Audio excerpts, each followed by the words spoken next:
Because someone who knows their own value, their own worth, and truly feels that just walks in it.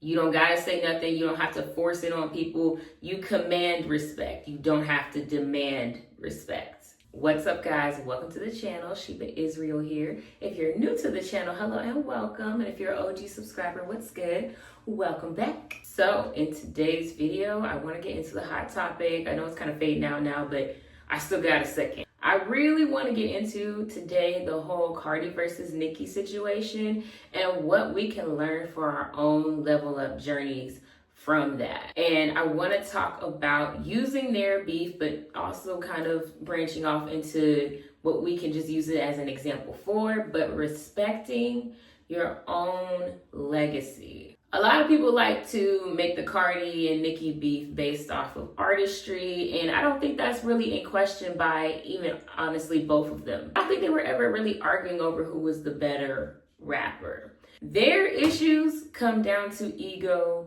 and respect. It's kind of a petty beef. They really just have personalities that don't like each other. However, and what I'm about to say might ruffle a few feathers. I'm sorry, this is not personal, but Nicki is tarnishing her legacy. It's sad and cringy, and honestly, it hurts me to watch.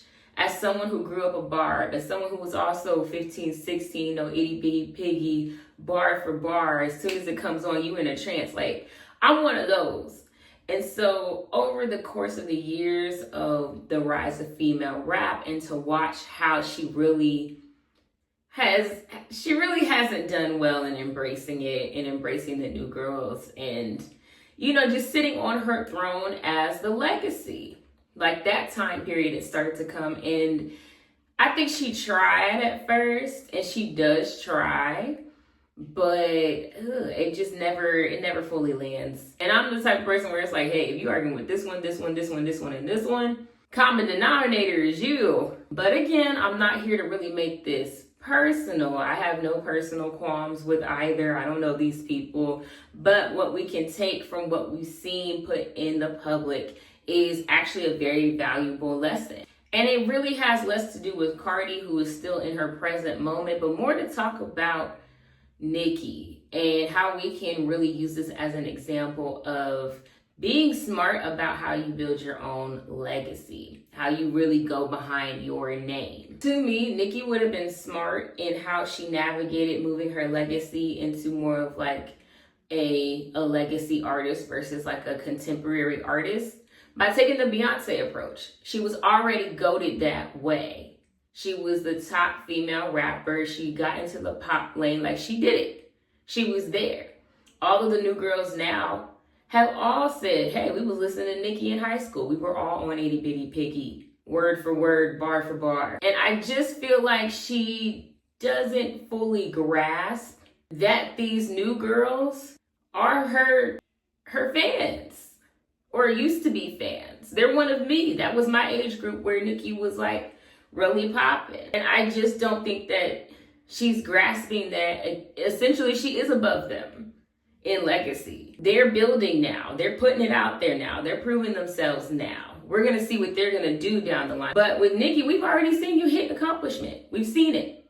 It was written. It was done. You were there. The problem is that she doesn't act like she knows that. She acts like one of their peers. Cardi should not have to tell you, hey girl, you don't even need to be arguing with me. I'm not even your peer. She shouldn't have to say that. You should be walking with that energy. And I'm not saying you gotta take no mess of things you don't like. Again, we don't personally know these people, so we don't know the ins and outs and details of why they feel exactly how they feel.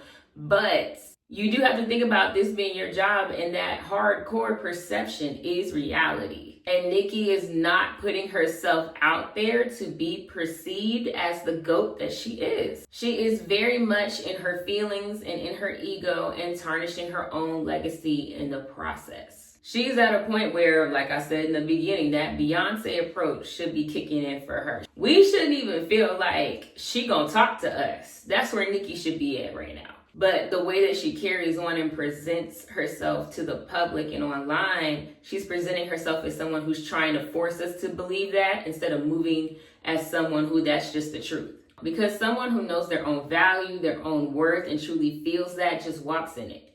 You don't gotta say nothing. You don't have to force it on people. You command respect. You don't have to demand respect. Because the reality is demanding respect is off-putting. It feels like force. You're not giving people free will and free choice to choose you. You're trying to tell them they have to. And nobody likes that. Nobody takes well to that, and nobody wants to be around people that do that. Commanding respect looks like you just carry yourself a certain way. You allow people to rock with that if they want to, and not if they don't want to, but you don't feel the need to address it. You don't feel the need to try to force it. It just is what it is. Not to say Lil' Kim, now that I'm older, had more points in why she was saying what she had to say about Nicki years ago. But the way that Nicki carried herself in that, of really kind of paying it dust and just continuing to do her, is how she should have kept it going. She had the right sauce. She changed up the recipe. But there is a lesson in that for all of us, because like it or not, we all have a legacy and a character and a brand that we have for ourselves.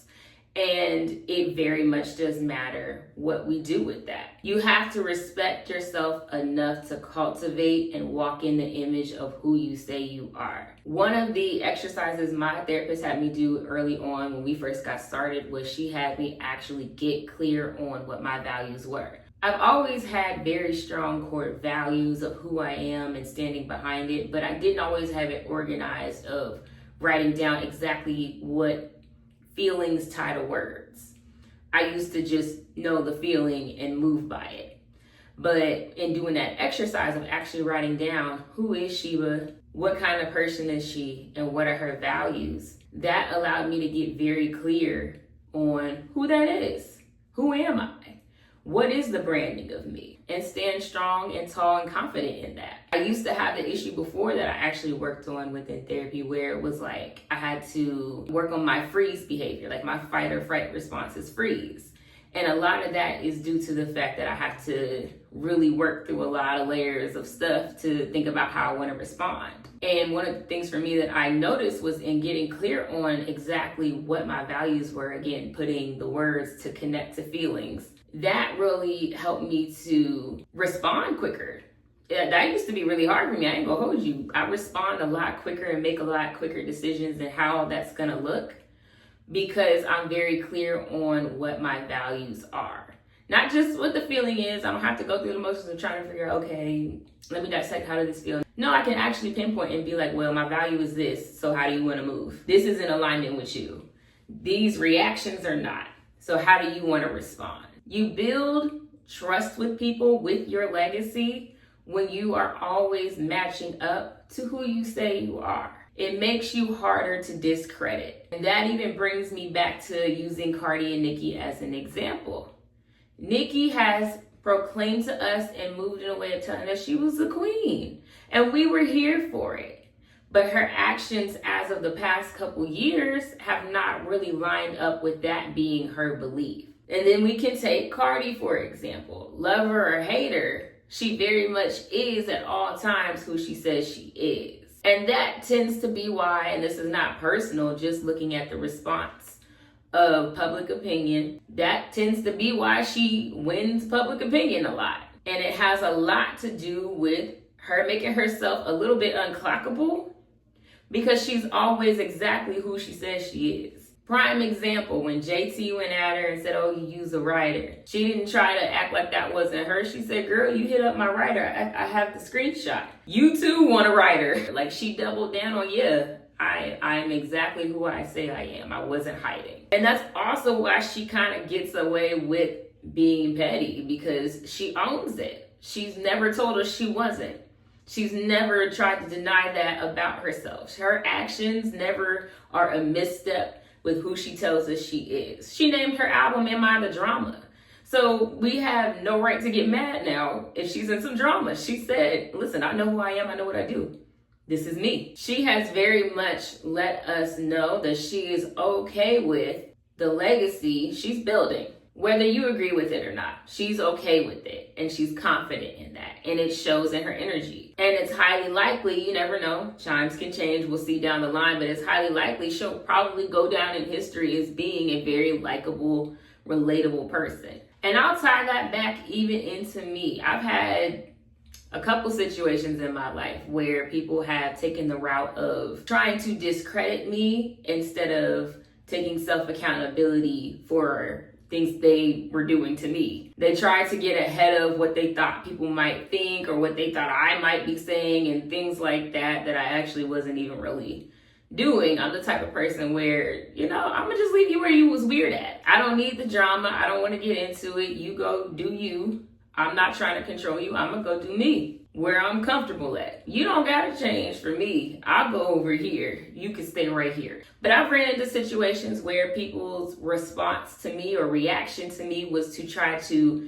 get ahead of whatever narrative based on their own mindsets of what they would do, trying to stop me from doing just the thought process of what they would do. But what I saw in that as I was the observer in these situations was how true to my character, without even paying attention at this point, that I really am. I really honed in on the legacy I want to build for myself. Just in having the mindset of, I always want to be exactly who I say I am. I didn't even know having a certain conversation that someone was wondering, if what somebody had to say about me was accurate or not, just for me to not have my actions be in a way that aligned with the narrative they tried to create for me. I'm always aligned with the narrative I have for myself. And that person told me after the fact, because whatever they had said to me, they thought I was going to react the way that person had told them I would react. And I didn't. I reacted the way I said I would react in a situation like that. And that person told me too, like, oh, I thought you was going to do this, that, and the third, and you really are basically who you say you are. And I was like, oh, I didn't even know I was on, being questioned about that. But yeah, I've had people definitely try to poke holes in me being who I say I am. And it never prevails because I'm not putting on for you. I just am me. I build that trust with people. And that's what you got to do when you want to build your own legacy. You're not small. We're all individual, important people. We're all reflections of the creator's image. And how the creator wants to express that through you is individual, and it's important. Don't ever make yourself small, like your legacy and who you are, your character, your branding of you doesn't matter. It does. And you gotta walk like it does. You gotta talk like it does and carry yourself with the energy like it does. The real problem that arises when you are moving through your ego instead of being in control and working in conjunction with your ego, because your ego's not bad. Your ego is meant to keep you safe. It's not a bad thing inherently. It's that a lot of times when we're not paying attention, we haven't tapped into we are a soul within a body and not a body that's just running around existing. We're not our minds. We control our minds. Before you get to that, you're kind of being ran straight off ego, and that's where you react more than you respond. And when you react more than you respond, you're not reacting from the same, list of values that you have. You're just giving your knee-jerk first reaction. And it's typically not the one you want to have anyway that aligns with who you want to be or who you say you are. You can't let your ego be your downfall. And if you are not paying attention, it will be your downfall every time. It's just made to protect you. It feels a sense of insecurity, a sense of lack of safety, and it wants to make you feel safe and secure again. That's it. That's all. It don't care how the job get done. It just wants to get the job done. When you are working with your ego in conjunction with it, you're in control. That's where you're responding instead of reacting. You still feel the feelings. You understand you need to create safety for yourself. You feel unsafe, but you know that you can't just go about it based off your initial knee-jerk reaction because it might not align with who you say you want to be, and then you lose credibility for your legacy, for your character, for your branding of you. Nicki's best move, which I will give credit where credit is due, she tried to do that. It's just ego got in the way. But she should have leveraged legacy with new. Same way you see how Drake did that as he started to age up. He leveraged his legacy with their new trends.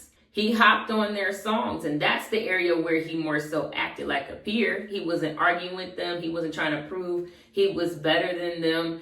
He got on songs with them. He said, hey, you got something I need, and I got something you need. Let's just work together. Because I'm already goated. I don't got nothing else to prove. I'm just trying to make sure, I keep the machine going. I would say, honestly, when any male rappers came out from like 2018 to 2020 or so, and probably beyond that, who you hear on it? Drake. He's a great example of moving from hot artist to legacy artist. The only people he's beefing with are people who are his peers or above him. Side where you want to side, but the beefs he be in makes sense for him. Nicki's do not, and I think maybe, and again, I don't know her, so I really wouldn't know the ins and outs of why she feels the way that she does and doesn't necessarily, in her energy and the way that she moves, holds herself to the legacy that she has built.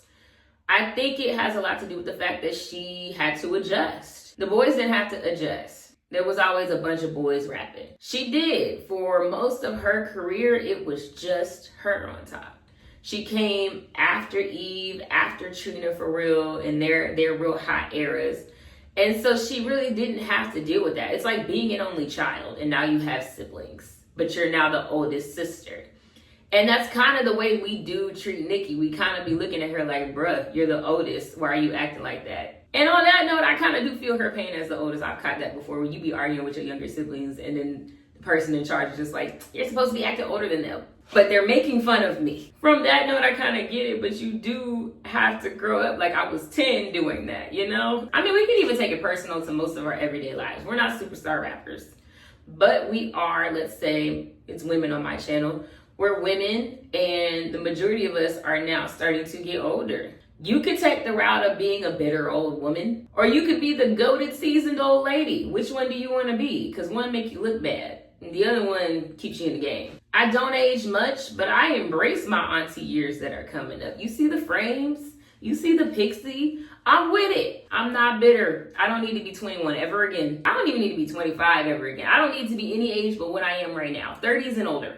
But historically, you know, as you age, let's say 30 and over, it's been kind of made the narrative that you have to be bitter towards women in their 20s.